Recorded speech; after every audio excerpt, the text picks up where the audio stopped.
You see him all over the place, very handsome. I shook his hand before this, and it was a nice little firm handshake. Ladies and gentlemen, give it up for Tyler Rothrock.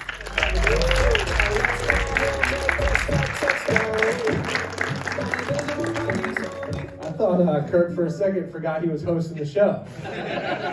He was like, all right, I'm with Kurt. Fuck you guys, I'm out of here. I'm on the side like, dude, am I here? Am I even? All right, give it up for Kurt one more time. Very funny. I got so scared. Like, am I gonna have to introduce myself like he did? Is that gonna be our bit all night? Who's the parent? You the parents? No parents? No kids? Your parents? Do you love them? You laughed weird. That was a weird laugh. I was like evil, like, nah. Nah, not today. But we did it the first couple of weeks, but not anymore. I just turned 30. All my friends are starting to have like kids now that they like love, and on purpose. Like, that they're trying for. It's weird. Like my friends will call me like, we're having a baby. I'm like, do you want to have a couple beers and talk about it? They're like, no, I'm happily married. I'm gonna keep it. I'm like, all right, I'm just checking, because I can't relate. To it. I asked my mom, like, Mom, was I on purpose or was I an accident? She was like, you weren't an accident. And that was what she said. She'd have like a second sentence, so I was like, probably an accident or whatever. I'd rather be an accident than on purpose, I think, because, it's creepy enough thinking of your parents having sex, but it's way creepier thinking of them having sex with like you as their goal the whole time. Like my dad, like, hope he's a quarterback. It's like, whoa, Todd, not gonna. Just think about coming. Just think about coming, and if I come later, then that's cool. But don't think about me at all. That's a weird thought to think of your baby boy. You're like, oh, no. Treat my mom like a lady, okay? That was the line, right? You guys are into that a little bit. Not you so much, but a couple more drinks and I'll be nicer. I did just get introduced to my best friend's kid as Uncle Tyler, which at first I was like, that's so nice of you guys to, like, that's an honor. Like, if you guys don't go missing, I don't like, that's not my kid though, right? Like, no. That's godparent. We're like not considering you for that at all. And I thought about like I remembered all my uncles that like weren't my real uncles. That's not like a group of dudes you want to be in. It means I'm like the worst friend of all the friends. That means that my friend and his wife had like an honest conversation, and they were like, all right, of all of your friends, Tyler's probably going to have to live with us at some point in the kid's lifetime, so let's just make him uncle and just avoid that failure conversation. Just kick it down the alley a little bit, right? Because one day the kid's going to come home like, Daddy, why do I have to share that bedroom with that like old man? Why do I? None of my other classmates have a roommate. The dad's either going to have to be like, well, that's your dad's friend from college in a couple years. Fuck it, he's your uncle and you love him, okay? That's what it is. I make the rules in this house because I'm the adult. I'm single. If I make a kid now, it's going to be, it's not one that the world wants. You ever like have that situation? Like, if I make a kid now, the community would probably vote against it, I'm single. I just got dumped. Me and my girl just broke up it was because of the pandemic. It was like a year before it, but we felt it coming, I've been blaming the pandemic the whole time. I think it's because I didn't have a job, but I don't know. I'm blaming the pandemic. It's easier to blame the pandemic. She got the house, which sucks. It was her house, so I knew it was a long shot to get that house, but I'm like, I'm gonna go for it. Like, what are we gonna do about like splitting assets? She's like, you don't have assets. What do you mean? Like, well, you're gonna hear from my lawyer. And then she laughed in my face. That's the first time I threatened to sue somebody. It's not a good sign if they laugh in your face. Probably not gonna win. So, I don't know. You ever Google yourself?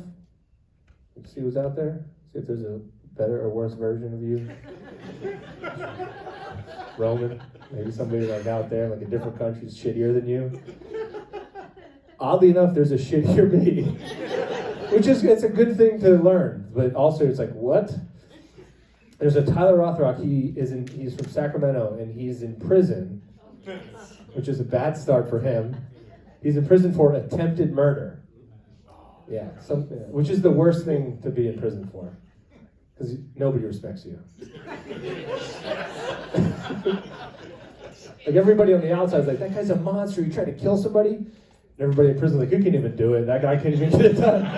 What a loser, you know? Trying to kill people and can't. What an idiot. I would think the worst part about being in prison for attempted murder would have to be the anxiety knowing that there's somebody out there probably still upset with you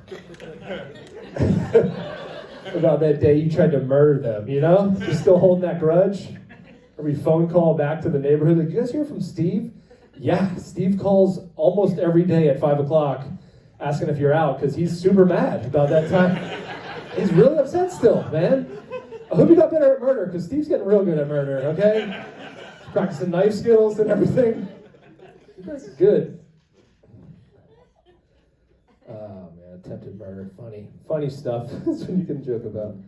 Attempted. I'm going to talk about suicide a little bit. I'm going to bring it up a notch. I'm not going to do it. Okay? Let me get that out there. I think suicide is bad. Okay? But I think we should all think about it. We should all not know we should do it, but we should all be like, should I kill myself? And then you talk yourself out of it, which makes you feel good about the rest of the day, you know? It's like, yeah, today sucked, but I didn't fucking do that. Could have killed myself, but I didn't. Look at me out here. I talked to my mom about it. I was arguing with my mom. She said, Tyler, it sounds like you're suicidal. I'm like, not suicidal, Mom. I wouldn't kill myself today. Down the road, I don't know, okay? You know, if some shitty things happen in a row, yeah, I'd probably do it. I don't know. That's how I think about it. Like if this happens, and if that shitty thing happens, and that shitty thing happens, and that would happen, yeah, maybe thinking about killing myself. She's like, but that makes you suicidal. I'm like, no, it also means I'd have to be a time traveler, and I can't travel ahead in time. And if I could, what kind of asshole would I be if I could travel in time to the day I chose to kill myself instead of back to the day I started fucking all this shit up, you know? What kind of dickhead? Like, imagine if you're sitting there, like, sad, contemplating suicide, and your past self's like, hey, man, just don't do it. You'd be like, why didn't you just... And then me and my past self will get into an argument, you know? It'll get violent, get physical, because we're mad at each other, and we're both very evenly matched. So... I'd end up killing myself. That's what I was just going to have to struggle just to get him out of here. I was driving home from Ohio, and this is a true thing. Ohio, the license plates in Ohio, you know how ours says like Keystone State? Ohio says, choose life. That's how shitty Ohio is.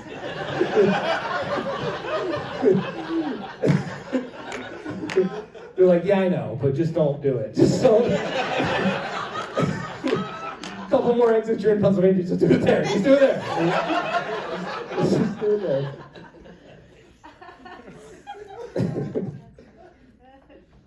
Oh, man. I am scared. I'm scared of the end of the world, though. That's my big fear. I'm terrified of the end of the world. I didn't want to see it, though. If the end of the world happens, my biggest fear is if, like, I miss the end of the world. Like, I die of natural causes moments before the world ends, like, by aliens.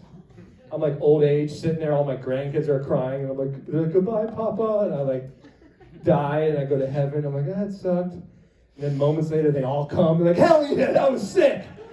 You see that? I'm like, you see what? I'm like, fucking, we all fought an alien. I'm like, I had to die, I had to watch you cry, and you guys got to see a video game? That kind of sucks for me. My best friend's dad's like a end of the world bunker prepper guy, and he's also an alcoholic, so I don't know if he's preparing a bunker or if he's just getting drunk in his basement and forgetting shit. I'm like, I'm too lazy to bring that back upstairs, so that's gonna be down there now. He was giving me a tour of the bunker, and he was like, if the shit happens, you're invited. We think of you as like another son, so you got a spot in our bunker. He's like giving me a tour. He's like, all right, this is the wall of water. We keep it fresh. Every 2 weeks we exchange it. We have a whole cabinet full of canned goods. I'm like, you guys have like a can opener? He's like, that's why we need you in the bunker, man. That's true. We didn't even think of that. That's a good thought. The big thing, the thing that people overlook about the end of the world bunkers are you have to be home when the world ends. Right? You can't be like at work, try to rush home and get stuck in end of the world traffic. Imagine what kind of nightmare Route 22 would be. If the world had just started ending. Every dickhead, like, we just bumper to bumper, like, fender benders ruined 22. B104 but still playing the music though. Wow, there's your end of the world commute. I know you guys, you look outside, the world started ending, but to cheer you up, here's some Goo Goo Dolls, huh? All right, you guys are fun. Enjoy the rest of your night. Thank you.